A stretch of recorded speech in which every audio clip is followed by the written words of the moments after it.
शादी तो रह ही गई, फिर इंसान शादी करता है, इस बीच तो बैंक्वेट हॉल बुक करता है, उस बैंक्वेट हॉल की बुकिंग पे टैक्स भरता है, शामियाना खाना केटरिंग सर्विसेज लेता है, उस पर जीएसटी भरता है, ज्वेलरी खरीदता है, उस पर जीएसटी भरता है, कपड़ा शेरवानी सिलवाता है, कुर्ता पजामा सूट पैंट, उस पर जीएसटी भरता है, यहां तक कि वेडिंग इन्विटेशन से लेकर ब्राइडल मेकअप से लेकर हनीमून के ट्रैवल तक हर चीज पर सरकार आपसे जीएसटी वसूलती है।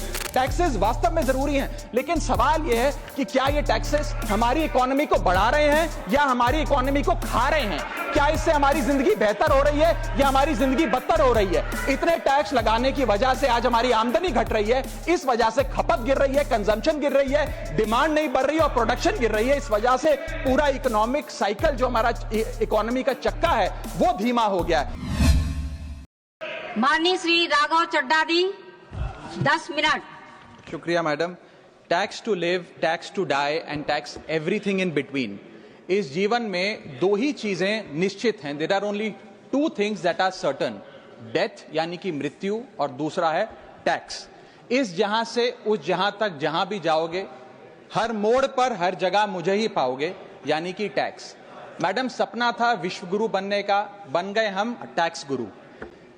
और इतना टैक्स जो भारत की आबादी सरकार के खजाने में डालती है, उसके बदले सरकार जनता को देती क्या है, यह बहुत बड़ा सवाल है। कौन सी ऐसी हाई क्वालिटी सर्विस है जो फ्री ऑफ कॉस्ट जनता को दी जाती है? क्या हमें quality health care free of cost मिलता है? नहीं मिलता। क्या हमें वर्ल्ड क्लास एजुकेशन मिलती है? नहीं मिलती। क्या हमें फ्री वर्ल्ड क्लास ट्रांसपोर्टेशन मिलता है? नहीं मिलता। क्या हाई क्वालिटी रोड्स मिलती हैं? अगर अच्छी हैं तो टोल टैक्स भरना पड़ता है। क्या 24 घंटे सातों दिन बिजली आती है? नहीं आती। तो इतना सारा जो टैक्स सरकार इकट्ठा करती है, उसका करती क्या है? इसीलिए मैं कहना चाहता हूं दैट वी इन इंडिया पे taxes like in developed countries to get services like in sub-Saharan countries. Madam, from the moment a child is born to the very moment his family mourns his death, the government is there at every step, not to help you, but to tax you. और आइए एक रोमांचक यात्रा पे चलते हैं। माननीय वित्त मंत्री जी हर बार मेरे सवालों का जवाब देते हुए मुझ पर तंज कसती हैं और कहती हैं कि शायद ये चार्टर्ड अकाउंटेंट नहीं है, इनकी डिग्री असली नहीं है, तमाम तरीके की बातें मेरे बारे में कहती हैं, निजी हमले करती हैं। मैं उनका बहुत सम्मान करता हूं, मेरे मन में उनके प्रति बहुत आदर है, ओहदे में, हैसियत में, उम्र में, अनुभव में बहुत बड़ी है मुझसे। लेकिन आज मैं इस सीए की डिग्री को किनारे करके सरल भाषा में आम आदमी की तरह इस देश के आम आदमी का दर्द आपके सामने रखना चाहता हूं कि कैसे हमारे जन्म होने से लेकर हमारे मरने तक टैक्स पे टैक्स सरकार हमसे वसूलती है। मैं आपके सामने जीवन के 8 चरण, 8 स्टेजेस ऑफ लाइफ रखना चाहता हूं। फर्स्ट स्टेज ऑफ लाइफ, जब इंसान पैदा होता है, that is the birth stage. बच्चे के पैदा होने से पहले, उसकी आंखें खुलने से पहले जो उसको वैक्सीन लगती है, उस पर 5% जीएसटी लगता है। जिस अस्पताल में बच्चा पैदा होता है, उस हॉस्पिटल के कमरे के चार्जेस पर अगर 5,000 रुपए से ज्यादा का कमरा हो तो 5% जीएसटी लगता है। बेबी केयर के आइटम्स पे 5% जीएसटी लगता है। और अगर उसके माता पिता बच्चे के पैदा होने पर मिठाई बांटे तो मिठाई पर 5% और चॉकलेट पर 18%, 28% जीएसटी लगता है। दूसरा चरण जीवन का, इन्फेंसी और चाइल्डहुड, यानी कि बचपन।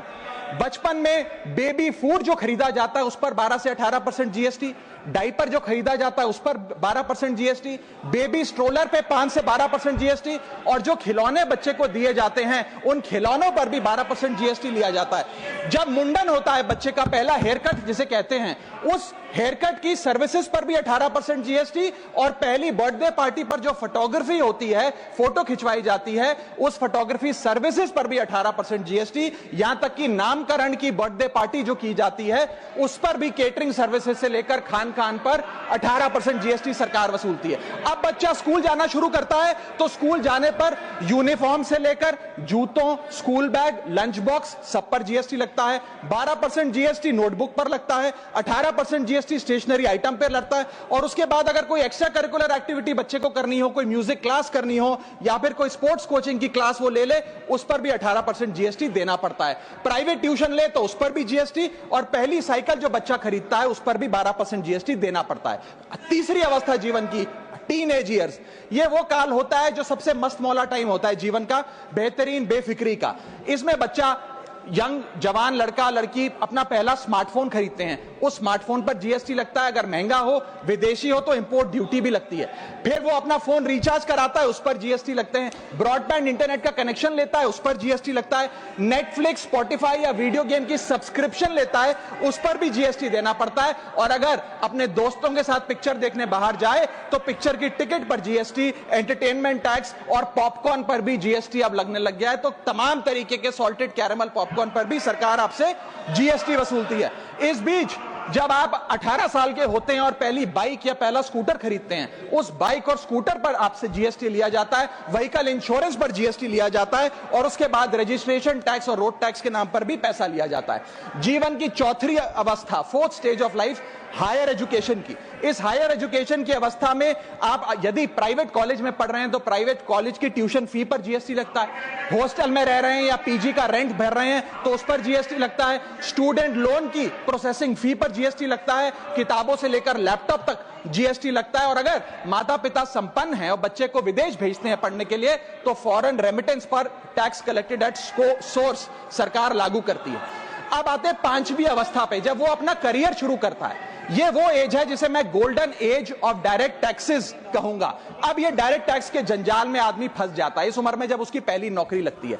तो नौकरी में आमदनी अनुसार उसके स्लैब रेट के हिसाब से उस पर टीडीएस पहले काटा जाता है, मानो जेब काटी जा रही हो, और फिर इनकम टैक्स वसूला जाता है। जब पहली बार उसको पगार मिलती है, वेतन मिलता है, वो माता पिता या दोस्तों को बाहर खाने पे ले जाता है, पिक्चर दिखाने ले जाता है, उस खाने के बिल पर भी सरकार जीएसटी वसूलती है। और जैसे जैसे उसकी सैलरी बढ़ती है वैसे वैसे स्लैब अनुसार उससे इनकम टैक्स वसूला जाता है। इसके बाद आज वर्क फ्रॉम होम का कल्चर चल रहा है, तो वर्क फ्रॉम होम में इंटरनेट बिल्स हो, ब्रीफकेस हो, लैपटॉप हो, इन सारी चीजों की खरीद पर सरकार जीएसटी लेती है। और अगर आप ये पैसा निवेश करें, इस निवेश करने पर आप कोई भी फाइनेंशियल इंस्ट्रूमेंट खरीदें तो सिक्योरिटी ट्रांजैक्शन टैक्स के नाम पर, मैडम मेरा समय जा रहा है, कोई फाइनेंशियल इंस्ट्रूमेंट खरीदें तो फाइनेंशियल इंस्ट्रूमेंट की खरीद पर सिक्योरिटी ट्रांजैक्शन टैक्स, उसकी ब्रोकरेज पर जीएसटी और फाइनेंशियल एडवाइजरी पर जीएसटी। और जब आप ये फाइनेंशियल इंस्ट्रूमेंट बेचते हैं तो उसके मुनाफे पर सरकार आपसे कैपिटल गेन टैक्स वसूलती है। यहां तक कि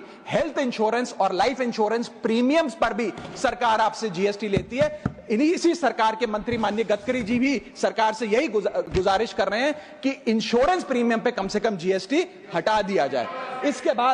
इसके बाद इंसान अपने